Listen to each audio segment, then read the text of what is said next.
Hey everyone, welcome to a live edition of the Lead Management Mastermind podcast. Doing a quick video here today to start covering a couple of things from a Velocify administration perspective.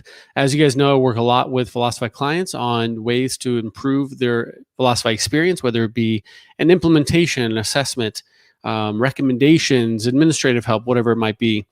I wanted to take a few moments today to walk people through live, what some of the tips and tricks are, some of the things that I see over and over again, people are not using or maybe aren't taking advantage of from the Velocify product. I wanted to walk everyone through what that looks like. So, feel free to leave a comment here. Let us know, your thoughts as we go along. But I'm just going to jump right in. We're going to be talking today about lead scoring. All right, and lead scoring is one of those things that you may not know a lot about because honestly, it's not available to everybody. It requires you have to know it's there and you have to kind of ask for it. So if you're interested in learning more about how to get it once you've seen it, let me know and I'll be happy to provide those instructions about how to actually get it turned on for your system. But I want to talk about kind of the power behind lead scoring and how it can really drive conversion rates all across the board. You'll be able to use it from distribution, prioritization, a number of different things down the road. So let's jump right into Velocify here and let me start showing you around a little bit. So as you'll see here, I have the ability to, go to my menu here. And as an administrator, I see a lot of different things. But you'll notice right over here, there's a new section here called lead scoring. And lead scoring now allows me to, you'll see here as I click on it, probably explain it a little better. So now as you go into the lead scoring part here, you're going to see that I have the ability now to set rules on certain things. So in this case, let's just walk through an example here with campaign equal to internet. So if I have a lead source here of internet, I know that those convert okay. They're not the best. We'll get to the best in a second. But if I know my internet leads perform better than some of the others, I might want to set a lead score of a certain number on it. So I have the ability to say if the lead score is equal to internet, give it a +3. I might say +4, somewhere in the middle of the road. But if I get a radio lead, I know that radio leads don't convert always the best because I don't have the ability to kind of pre-screen them. Anybody can call in. So I'm actually going to say if the lead source contains radio, I want it to be a -1, let's say -2. On down the road, let's say I get a TV lead source, comes in from a TV source. Those are our best highly converting leads. Then I want to give that lead a +10. I can do that here. I also have the ability to write any rule on any filter or any other data point you have within the system. Some good examples would be things like if you have a close date within the next 2 weeks or within the next 2 to 4 weeks, you could leverage this to say, if it's a purchase transaction and I know they're closing within the next 2 weeks, I better make sure that's at the top of my list for a number of things. So I want to give that a +10. Move down the list, I might have mortgage related stuff. If it's an ARM versus a fixed versus if I know their current interest rates, right? All of those have impacts. Someone who has a very low interest rate, it's probably going to affect the conversion of that loan. From a standpoint of you may not be able to save them as much money versus someone who has a higher rate, you'd be able to close them more money. On down the road, loan amounts, loan types, any data point that you have on the lead record could be used here. One of the things I'm using a lot for clients is this email clicked using customer engagement. As the customer engages with your content, we want them to be higher in the list for our follow-up, someone who understands kind of what you guys are about, what the company's about. We want those to show up in the list higher. So essentially what happens is lead comes in, we drop it down through here like Plinko style, boom, boom, boom, it goes all the way through the list. And at the end of the very bottom here, it will end up with a lead. Now that we have the lead score part figured out here, we're going to jump into actually looking at a lead record and some of the benefits that happen there. So as I scroll over here, we go back to my lead section. I need to zoom out just a little bit so we see all the information. There we go. Let me get to leads. And as I go to leads, I'm going to go just kind of show you, let's go into a lead here. Let's find one that's maybe this one here. We're going to edit the view lead. So one of the things that you can do is you could make this visible for your users, or you can keep it for just your administrative team, anybody who has an administrator role. But ultimately, you can see here that I can see that Sam Vin has a score of 16. And what's great about this is I might say, well, why is it a 16? Instead of going back and trying to figure out within my rules, how does this lead qualify? I can simply click on the +16 and it takes me into a breakdown of all of the different impacts of the score. So in this case, the first loan rate's between 6 and 10%. They have a loan amount greater than 300,000, and the monthly payment savings is underneath 249 or below 249. All of that equates to a plus 16 lead. Again, we can make this visible to users or not visible to users. Some organizations choose to show it to their users because they want to get their feedback on those things. Does the model make sense?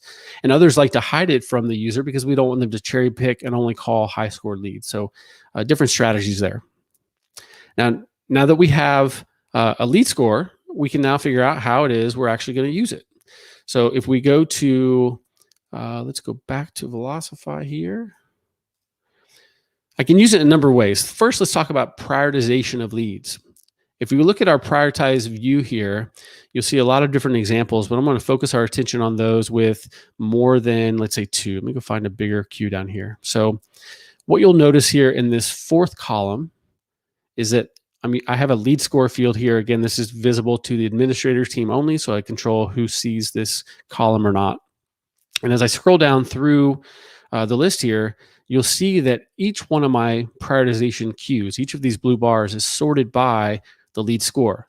So it's no longer just putting the newest lead at the top. I'm now using this score intelligently to call the best converting lead out of each bucket in the right way. So I'm calling my 10s, 12s, 10s, then 8s, then 7s, and 4s, and on down the line. And when I'm done with that queue, I get to the next one, which is 16, 14, 12, all that are contact attempt 4. I'm still calling them in the right order, but I'm just focused that kind of effort on who I'm actually going to be calling in what order based on that score there. There's a setting once lead scoring is on and turned on for queues. If you were to go to your client settings from an administrative perspective, you would see now a new section once lead scoring is on called lead scoring obviously enabled, but sort priority view leads by. So typically it's just out of the box, the newest lead shows at the top of each queue. But now we can say lead score, then newest lead. And so by choosing this, that's what chooses that order we just saw there a moment ago. Here's where you make it visible to users if you chose to do that. So that's how we do prioritization. Let's talk quickly about distribution best practices. So now that you have a lead score on the lead record, you could then distribute based on the lead score. You could use the highest scored leads go to these people, or the highest scored leads are the ones that are pulled first. Let's go through an example real quick of how we can control from a pull blind perspective from a distribution about how we can sort our leads now based on the lead score and how those follow-up calls are being made. So in this example here, you'll see that I have 6 different distribution programs, all looking at contact attempt 1 and 2. This would be our second and third phone call. I can start to layer in the score in a different way, a couple different ways. And in this case, you'll see an example of where I'm saying if the lead score is greater than 10, I actually want to make the second and third call to them before I make the second call to someone that's between a 5 and 9. I'm still going to call all of them in the right way, but the order in which I call them is going to be based on that score. Let's say, for example, you didn't agree with that. You wanted all leads to get their second call before, regardless of what the score is, but you did want to start with the highest scored first. It might look something like this. I simply drag this up, which is much nicer than the arrows of the old days. And now it looks like this. I am now calling, in this case, the leads that would be pulled or distributed first would be those with the highest score, then the 5 through 9, then the 0.0 to 4. Then I go to my third calls, lead score greater than 10, and on down the road. But I'm able to break it up into these different queues based on that lead score so that I'm focused on the right leads at the right time, and the best converting customers throughout that list. Another way that you could use this as well, just to call out, there's not really a module for this. It's really just configurations, settings on the back end. But I have a lot of lenders that will decide that after the 5th or 6th attempt, they want to look at that lead score. Has the customer been engaged with content? Have they been opening emails or not? Have they responded to an SMS throughout the journey at this point? And then also just looking at various lead score data. We're able to now take that score and make a determination after the 6th, 7th, 8th attempt, whatever you want it to be. We look at that score and we decide, do we want to use any more human capital to call that lead record? So if the score is high, I might say I actually want to call it 10 times rather than 6. So let it continue down the path. But if the lead score is low, they haven't engaged with any of our content, the chance of that converting that lead goes way down. I might draw kind of a Y in the road and say, if score is less than 10 at contact attempt 6, send to the nurture. If it's higher than a certain score, then send it down the path to receive additional phone calls. So you can use Lead Score not only from distribution, from prioritization, but also now into the workflow as well. There's a whole nother set of different ways you can use Lead Score. I'd be happy to tell you more about them.